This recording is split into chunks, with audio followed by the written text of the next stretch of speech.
हम सब लोग भागवत जी के दशम स्कंद के दशम अध्याय में भगवान की दामबंधन लीला का श्रवण कर रहे हैं। यहाँ पर परीक्षित जी महाराज जी ने प्रश्न किया कि ये यमला अर्जुन वृक्ष कौन थे।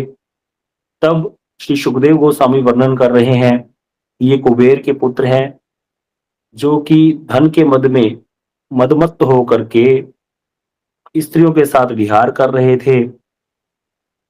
और नारद जी ने जब देखा कि इनको कोई होश नहीं है, स्त्रियों ने तो वस्त्र पहन लिए लज्जा के कारण, लेकिन ये लोग तो नारद जी को ही उल्टा बोलने लग गए, अपशब्द। तब यहाँ पर कहते कि नारद जी विचार करने लगे कि ये जो धन का मद है, इससे ही सारे दोष आ जाते हैं। यही धन का जो गर्व होता है, यह जीव के पतन का मूल कारण है। धन के मद ने ही इन्हें मदिरापान, वेश्याशक्ति और भगवान के भक्तों का तिरस्कार, ये जो सारे इनके अंदर ये दुर्व्यवहार हैं, ये सारे धन के मद ने ही प्रदान किए हैं। इस चीज को देख करके नारद जी के हृदय में कोई क्रोध या क्षोभ नहीं हुआ, अपितु उनके हृदय में कृपा का आविर्भाव हुआ है। क्यों? क्योंकि ये कुबेर के पुत्र हैं, कुबेर शंकर जी के अनुचर हैं, और संत तो वैसे ही कृपा की मूर्ति होते हैं।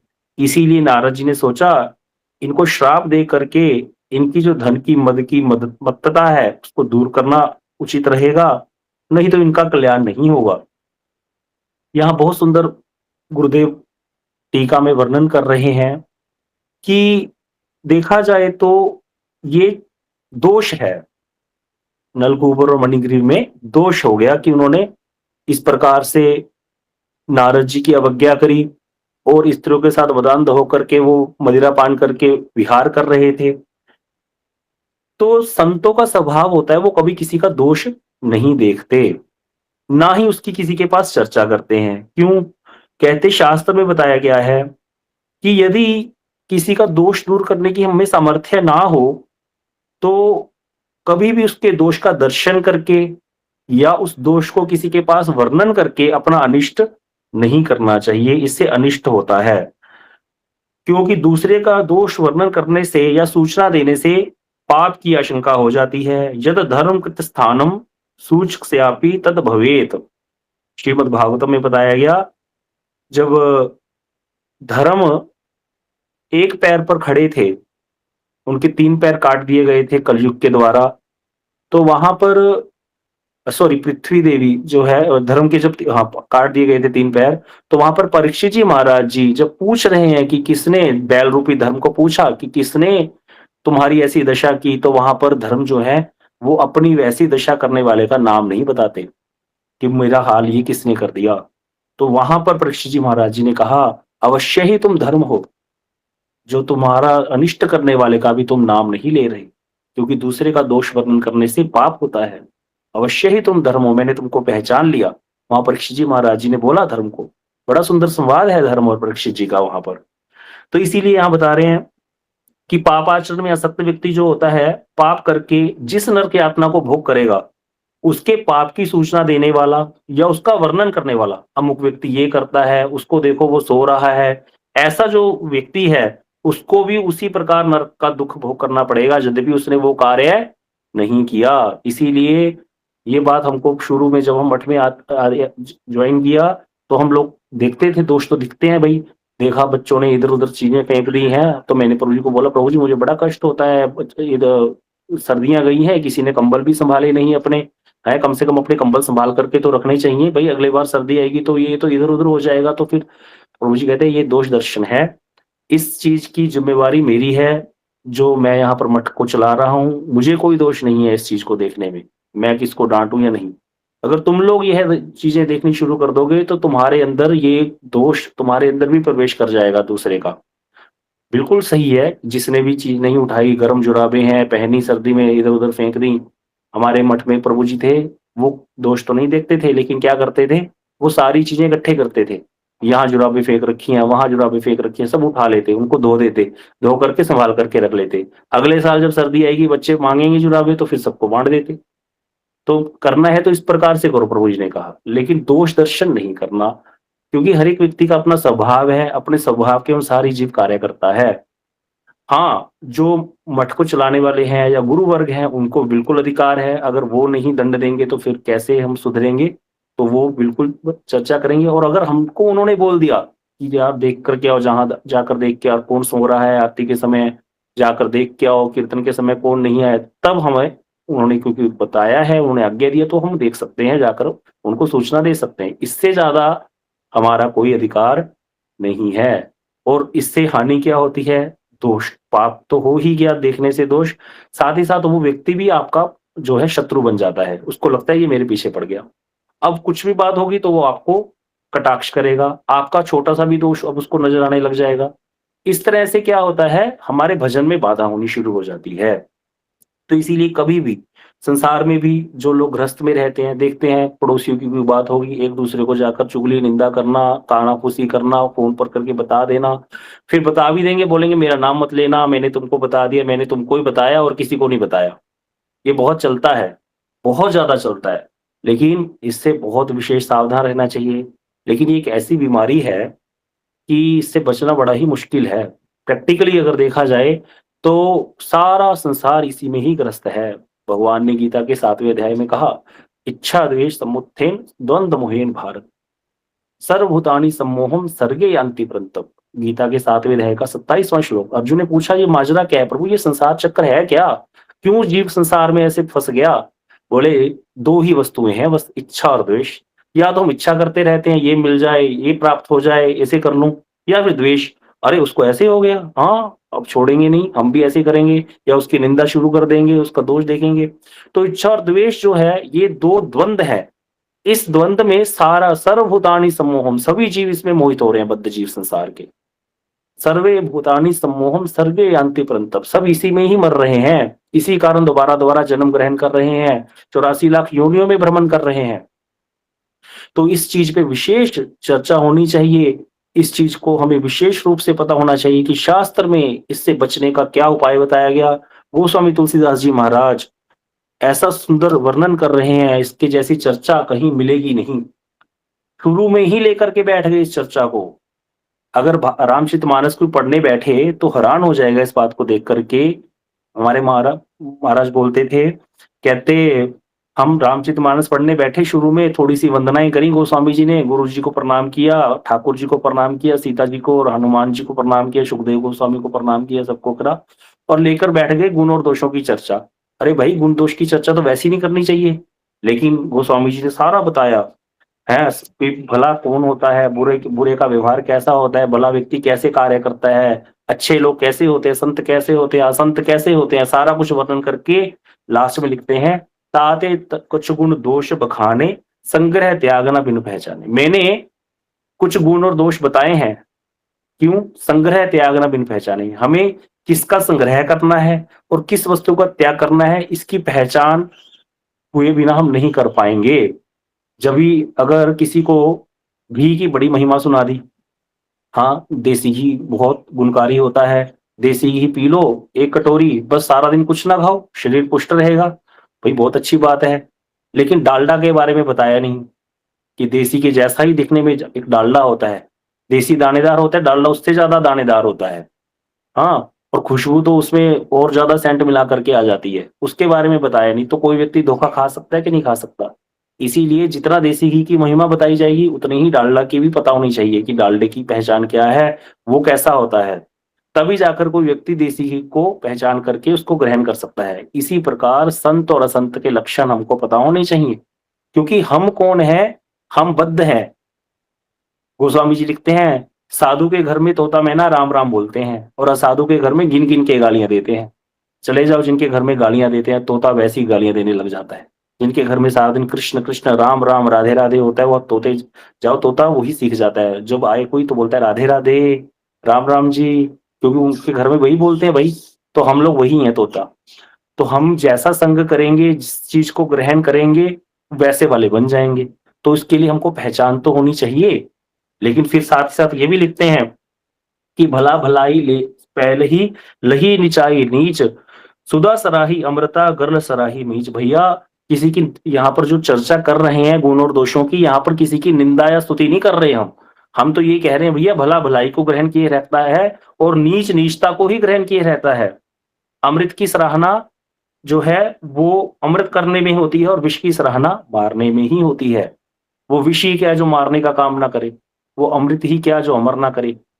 तो यहाँ पर अमृत की सराहना नहीं है और विष की निंदा नहीं है, क्योंकि विष विष का कार्य कर रहा है, अमृत अमृत का कार्य कर रहा है। फिर चर्चा क्यों करी? बोले जड़ चेतन गुण दोष में विश्व कीन करतार। ये सारा संसार जड़ और चेतन में तो है। जड़ क्या है? ये सामने कैमरा है, ये जड़ है, अपनी इच्छा से चल नहीं सकता, फिर नहीं सकता। और मैं बात कर रहा हूँ चेतन हूं, तो संसार में जड़ और चेतन ही तो है पूरा विश्व। बोले जड़ चेतन गुण दोष में विश्व कीन करतार। ये गुण और दोष में रचा भगवान ने इसको। इसी कैमरा, इसी मोबाइल से हम बहुत गलत वस्तु भी दर्शन कर सकते हैं। इसी मोबाइल से हम कथा श्रवण कर रहे हैं। तो गुण दोष में विश्व कीन करतार, गुण और दोष में रचा भगवान ने इसको।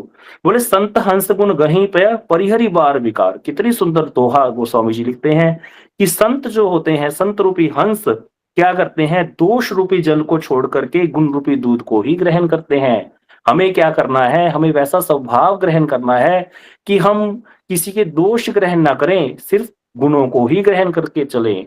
ऐसा कभी नहीं हो सकता कि किसी व्यक्ति में दोष ही दोष हो, कोई ना कोई गुण उसमें अवश्य ही होगा, क्योंकि सत्व तमो रजमयी है संसार, 3 गुणों से आबद्ध है। तो कोई ना कोई उसमें गुण भी होगा, उस गुण को ग्रहण कर लो, दोष को त्याग कर दो।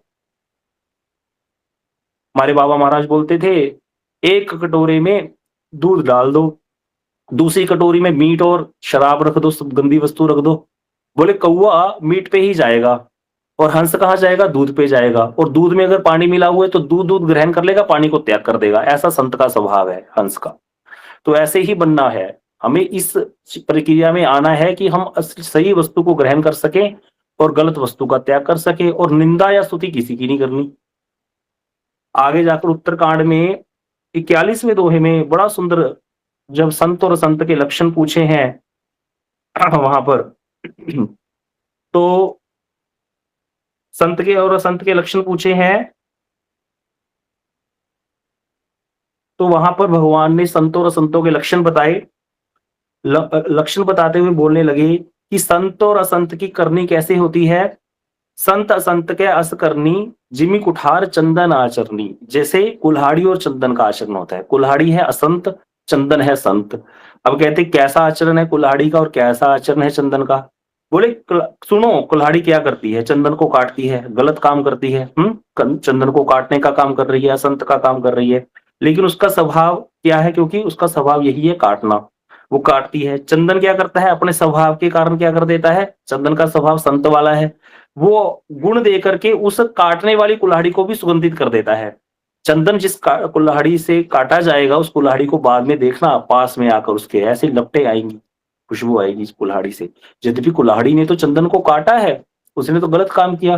बोले लेकिन चंदन ने अपना स्वभाव नहीं छोड़ा, उसने उसको सुगंधित ही किया। तो यहाँ पर संत और संत के लक्षण बता दिए। आगे कहते इसका फल क्या होगा? ताते सुर सन चढ़त जग वल्लभ श्रीखंड। अरे भैया, इसी गुण के कारण तो चंदन देवताओं के सिर पर चढ़ता है और जगत को प्रिय हो जाता है। अनल दाही पीटत घनी परसु बदन यह दंड। और कुल्हाड़ी के मुख को यह दंड मिलता है कि उसको आग में जलाकर घन से पीटा जाता है। तीखा करने के लिए कुल्हाड़ी को पीटा जाता है ना, तो इसी प्रकार उसका दोष जो किसी का है, उसका दंड उसको प्राप्त होता है, और जिसका जो गुण है, उसका गुण का भी उसको फायदा प्राप्त होता है। ना किसी के गुण को ग्रहण करना चाहिए, ना किसी के दोष को। इसीलिए यहाँ पर आगे कहते हैं कि सुनु तात मायाकृत गुण और दोष अनेक, गुण यह उभय न देख ही सो अविवेक। कि हे तात, यहाँ राम जी बोल रहे हैं, सुनो, माया के रचे हुए अनेक गुण और दोष हैं, लेकिन वास्तविकता सत्ता इनकी कोई नहीं है। वास्तविक सत्ता इनकी कोई नहीं है। वास्तविक सत्ता तो इतनी ही है, हमको इतना पता होना चाहिए कि हम बद्ध जीव हैं, हम संसार में फंस गए हैं, हमने माया को चूज कर लिया, गलती हो गई हमसे। अब हमें निकलना है बाहर यहाँ से। तो हमें बाहर निकलने के लिए जो वस्तु जहां से भी कुछ ग्रहण करने को मिल जाए उसको ग्रहण कर लो, और बाकी सारी असार वस्तु को त्याग कर दो। वास्तविकता इतनी ही है बस, और सब कुछ क्या है? माया का खेल है। जितना भी कुछ दिख रहा है संसार में, कोई लड़ाई झगड़ा दिख रहा है सीनियर वैष्णव में, या कुछ भी कुछ नजर आ रहा है हमको संसार में, जो भी चल रहा है, जितना कोई धन इकट्ठा करने में लगा है, कोई परिवार बढ़ाने में लगा है, कुछ भी करने में लगा है संसार के चक्कर में, सब कुछ क्या है? असत्य है। सब कुछ यही रह जाएगा, नाश हो जाएगा। हम बद्ध जीव हैं, फँस करके यहाँ पर आ गए हैं, हमने माया को चूज़ कर लिया भोगने के लिए, लेकिन इसको कोई भोग नहीं सकता क्योंकि भगवान की वस्तु है, भगवान ही इसको भोग कर सकते हैं। हमें इतना पता है हम इससे बाहर निकल आए, इतना ही हमको ज्ञान होना चाहिए बस। तो इसीलिए यहाँ कह रहे हैं गुण इसी में है, गुण यह उभय ना देखहीं, गुण यह है कि गुण और दोष दोनों को ना देखो, देखहि सो अविवेक, जो ये देखता है वो अविवेकी है। लेकिन इससे पहले बोल दिया कि भैया कि गुण को ग्रहण कर लो, तो दोनों ही चीज़ें हैं कि वैसे तो कुछ भी हमें देखना नहीं चाहिए, कोई अच्छा है तो अपने लिए है, कोई बुरा है तो अपने लिए है। और दूसरी बात जब भजन करना है तो हमें साधु संग करके आगे बढ़ना है, इसीलिए उन गुणों को ग्रहण करके ही आगे बढ़ना पड़ेगा। तभी हम चेंज कर पाएँगे अपने आप को, क्योंकि संग से ही सारा कुछ होता है। संग करने लग जाओ गलत व्यक्ति का, कुछ भी ना करो, बस रहने लग जाओ इस गलत व्यक्ति के साथ में। सारी उतनी ही चीज़ें माया क्यों बनाई भगवान ने? माया भगवान ने नहीं बनाई, जीव ने इच्छा करी पहले। भगवान एक समझ लीजिए सिंपल सा रूल, किसी ने प्रश्न किया माया क्यों भगवान ने बनाई? सब कुछ भगवान कुछ नहीं करते अपनी तरफ से, भगवान ने अपना विश्व ही, अपना जगत ही बनाया, अपने लोग ही बनाए। यह बात कहाँ से आती है? जब भगवान ने चतुर्श्लोक की भागवत ब्रह्मा जी को सुनाई, तो उसने भगवान ने कहा कि मैं, मेरा धाम और मेरे परिकर नित्य हैं। वहाँ भगवान ने माया की बात भी नहीं करी। तो फिर माया कहाँ से आई? बड़ा सुंदर प्रश्न है, माया क्यों बनाई भगवान ने? बड़ा सुंदर प्रश्न है, आता है माइंड में। क्योंकि हमने भोग की इच्छा करी, जीव ने भोग की इच्छा करी। अब कोई यहाँ प्रश्न कर सकता है, जीव जीव तो भगवान से ही निकला था, तो निकला तो था भगवान से, जीव भगवान का अंश है, लेकिन यहाँ पर कुछ तो जीव थे वो भगवान की तरफ अट्रैक्ट हो गए, भगवान की सेवा की तरफ, और कुछ नहीं हुए, जिन्होंने अपने आप भगवान की तरह भोग करने की इच्छा करी। अब क्योंकि भगवान जीव की स्वतंत्र इच्छा में हस्तक्षेप नहीं करते, ये एक यूनिवर्सल लॉ है, इसको समझ लो, ये थ्योरी है पक्की कि भगवान कभी भी किसी स्वतंत्र जीव की इच्छा में हस्तक्षेप नहीं करते। अब आप कहोगे क्यों? अगर भगवान हमारी स्वतंत्र इच्छा में हस्तक्षेप ही करने लग गए, फिर हम में और जड़ वस्तु में क्या फ़र्क रह गया? मेरे सामने कैमरा है, ये जड़ है, इसकी कोई स्वतंत्र इच्छा नहीं है। अभी मैं इसको ऐसे मोड़, मैंने ये कैमरा हो गया बंद। फिर ये क्या? फिर तो ये जड़ हो गया ना, फिर हम भी जड़ हो जाएँगे। तो इसीलिए भगवान कभी भी जीव की स्वतंत्र इच्छा में हस्तक्षेप नहीं करते। फ्री विल में भगवान इंटरफेयर नहीं करेंगे। अगर हम भजन करना चाहते हैं तो भगवान ने भजन करने के लिए भी बहुत कुछ दिया हमको। ग्रंथ दिए, साधु दिए, सत्संग दिया, कार्तिक मास दिया, ब्रज धाम दे दिया, सब कुछ दिया। हाँ, लेकिन अगर हम भोग करना चाहते हैं तो भगवान ने 84 लाख योनियाँ दी। स्विट्जरलैंड जैसे देश दिए, जाकर घूमे आओ, देखना है, दर्शन करना है, जितनी भोग कर सकते हो उतने कर लो भाई। भगवान स्वतंत्र इच्छा में हस्तक्षेप कभी नहीं करते। तो इसीलिए जब जीव ने इच्छा की तो भगवान ने माया का गठन कर दिया। नहीं तो माया की तो भगवान के सामने जाने की शक्ति नहीं है, खड़ी भी नहीं रह सकती भगवान के सामने माया। तो बड़ा सुंदर प्रश्न है, भगवान ने माया क्यों बनाई? भगवान ने माया हमारे लिए बनाई, हमने इच्छा करी। हमने इच्छा करी तो भगवान को करना पड़ा। हम इच्छा करेंगे हम माया से पार हो जाए तो भगवान पार लगाने का भी सिस्टम दे देंगे हमको पूरा। सारा कुछ हमारी स्वतंत्र इच्छा पर रहता है। इसीलिए श्री भक्तिनोद ठाकुर जी कहते हैं, कीट जन्म हो यथा तू अदास, बहिर्मुख जन्म ब्रह्मा जन्मे नहीं आश। प्रभु, मेरा जन्म कीड़े के रूप में हो जाए नाली के, लेकिन तुम्हारा दास कहाऊं तो ठीक है, लेकिन मैं बहिर्मुख होकर के ब्रह्मा के पद पर आ जाऊं, मुझे नहीं चाहिए। मैं नहीं चाहता प्रभु, इस प्रकार के पद मुझे मत देना, क्योंकि मैंने बड़ा दुख पाई अच्छी स्वतंत्र जीवन है। मैंने स्वतंत्र होने की इच्छा करी, बहुत दुख पाया, बहुत क्लेश पाया। सब दुख दूरे गेल ओ चरण वरने। अब आपके चरणों को वर्ण करके सारे दुख दूर हो गए मेरे। अब मेरे जो है, मेरे पर यही कृपा रखना कि मुझे साधु संग प्राप्त होता रहे श्रेष्ठ, और आपके भक्तों का संग, आपकी कथा, आपका कीर्तन, बस यही मुझे प्राप्त होता रहे। समय बहुत ही लिमिटेड है। जीव के अंदर इच्छा पहले से ही विद्यमान होती है, अब इसको कैसे समझाएं? कई प्रश्न ऐसे होते हैं, जैव धर्म ग्रंथ पढ़ो, तो वहां पर जब बाबा जी महाराज जी से प्रश्न करे, तो वहां पर कुछ प्रश्नों के उत्तर उन्होंने नहीं दिए। उन्होंने कहा जब तुम बड़े हो जाओगे तो इसके प्रश्नों के उत्तर तुम्हें अपने आप पता चल जाएंगे। जैसे बच्चा जब माँ के पास जाता है, छोटा सा बच्चा माँ को बोलता है, माँ माँ मैं कैसे आया था, तो माँ उसको कोई थोड़ी बताती है कि तुम्हारे पिता का संग मैंने कैसे किया था, किस प्रकार से तुम्हारा जन्म हुआ। नहीं, बोलते मैं तो तुम्हें उठा ले आई थी, तुम तो छत पे बैठे थे, अरे तुम्हें तो मैं ऐसे ले आई थी। ऐसे करके उसको लाड प्यार करके गले से लगा लेती है। लेकिन जब बच्चा बड़ा होता है उसको समझ में आ जाता है ना कि बच्चे का जन्म कैसे होता है, तो वो पूछने जाता है माँ से, नहीं जाता ना। इसी प्रकार कई ऐसे चीजें होती हैं जिनका प्रश्न अभी हम शास्त्र में भी नहीं मिलता, या अभी हमारी बुद्धि में नहीं आ सकता कि हमने भोग करने की इच्छा क्यों करी, हमारे मन में आया ही क्यों कि हम भोग करें, और फिर आकर फंस गए यहाँ पर। आ गया तो आ गया। तो ये इतना हम जान सकते हैं कि हमें निकलने के लिए प्रोसेस है ना हमारे पास, तो हम निकल सकते हैं। इसके लिए एक बार रामचंद्र प्रभु जी हमारे उन्होंने कथा सुनाई थी। कहते एक बार कोई व्यक्ति गड्ढे में गिर गया, भाग के जा रहा था। अब गड्ढे में गिर गया तो 10 लोगों ने उसको रस्सी फेंक दी कि बाहर आ जा। वो बोला मैं नहीं आऊँगा बाहर, पहले मुझे ये बताओ मैं गिरा क्यों? मैं गिरा कैसे? ये गड्ढा किसने खोदा था? तो सब लोगों ने बोला भैया हमें नहीं पता गड्ढा किसने खोदा था। तुमको रस्सी डाल दी है, तुमको बाहर आना है आ जाओ, नहीं तो हम जा रहे हैं। इसी प्रकार गुरुवर कहते हैं कुछ प्रश्नों के उत्तर अब क्या दें इनके, इसका उत्तर है ही नहीं। शास्त्र में पढ़ने लग जाओ, क्यों जीव ने इच्छा करी? सबसे पहले जब जीव का गठन हुआ था, तब क्यों उसने भोग करने की इच्छा करी? बस वहाँ इतना ही लिखा है, इच्छा करी भोग करने की, स्वतंत्र होकर के। इसीलिए भगवान ने माया की रचना कर दी और फिर जीव हो गया संसारी, बस। अब संसार से बाहर निकलने के लिए प्रोसेस है भई, वो दे रखा है भगवान ने, धाम दे दिया, अपने ग्रंथ दे दिए, स्वयं प्रकट होते हैं, अवतार लेते हैं, भक्तों को भेजते हैं, सब कुछ है। निकलना है तो निकल जाओ, नहीं तो फंसे रह जाओ। गौर प्रेमानंदे हरि हरि बोल। वांछाकल्पतरुभ्यश्च कृपा सिंधुभ्यश्च पतितानां पावनेभ्यो वैष्णवेभ्यो नमः। लगता है कई प्रश्न अधूरे रह गए होंगे, कल आप प्रश्न कर सकते हैं। बिल्कुल ये बड़ा अच्छा टॉपिक है और इसको अच्छे से समझना है हमको, क्योंकि यही हमारे निकलने का रास्ता यहाँ से निकलेगा। क्योंकि यहाँ पर अगर विवेक जागृत हो जाता है हमारा, दोष दर्शन ऐसी वस्तु है, दोष दर्शन हम इतना करते हैं दूसरों में, कितने ही लोगों को हमने देखा वैष्णव बन गए, भजन करने लग गए, बहुत अच्छे भजनानंदी हैं, बड़े अच्छा स्वभाव है, लेकिन दोष दर्शन के कारण उनका नाश हो गया। एक कथा आती है 84 वैष्णव वार्ता में, वल्लभ संप्रदाय का ग्रंथ है। एक एक बार श्री गोसाई विठलनाथ जी महाराज किसी गांव में पहुंचे और पहुंचे तो पूछा भैया, देखा वहां पर कोई भी वैष्णव नहीं है, एक ही परिवार वैष्णव। तो उस व्यक्ति के पास गए, उस वो भी उस परिवार में वो अकेला वैष्णव। तो उसको पूछा भाई तुम यहाँ रहते हो, कथा कीर्तन कैसे करते हो? क्योंकि वैष्णव को तो संग चाहिए, मिल करके कथा कीर्तन करेंगे। तो उसने कहा मैं तो यहाँ तो सब विमुख हैं, हंसते हैं कथा कीर्तन पे, तो बोले ये तो सब स्त्रियों के काम है और उनको तो कुछ पता ही नहीं। तो इसीलिए मैं बाहर जाता हूँ, गाँव के बाहर एक पेड़ है, उस पेड़ के सामने बैठ करके मैं क्या करता हूँ, कीर्तन और कथा करके आ जाता हूँ पढ़ करके। गोसाई जी का थोड़ा शंका सी हुई उनको, उन्होंने कहा चलो मुझे लेकर चलो उस पेड़ के पास। जाकर पेड़ के पास पहुंचे तो जाकर जैसे ही गोसाई जी महाराज जी ने उस पेड़ को प्रणाम किया, वैसे ही तर कर के वो पेड़ गिर गया। अब वो जो व्यक्ति था वो तो बड़ा ही हैरान हो गया, जो वो वैष्णव था उस गांव का। उसने पूछा गोसाई जी ये क्या लीला हुई? बोले ये एक वैष्णव था, पिछले जन्म में बड़ा अच्छा साधन करता था, भजन करता था, बहुत अच्छा इसका भजन था, लेकिन दोष दर्शन बहुत करता था दूसरों में। अरे तुमने निर्जला एकादशी नहीं रखी? हम तो निर्जला एकादशी करते हैं, एकादशी तो निर्जल करनी चाहिए, सुबह ही खाने लग गए तुम तो। हाँ, दूसरों को ऐसे दोष देखना, सीनियर वैष्णव के, हाँ और भी कोई प्रकार के दोष देखता रहता था, सारा दिन दोष दर्शन करता था और चर्चा भी करता था, इसलिए इसको जड़ योनि मिल गई। लेकिन भक्ति तो कभी लुप्त नहीं होती। तुम क्यों आकर के इसी पेड़ के पास भजन करते थे?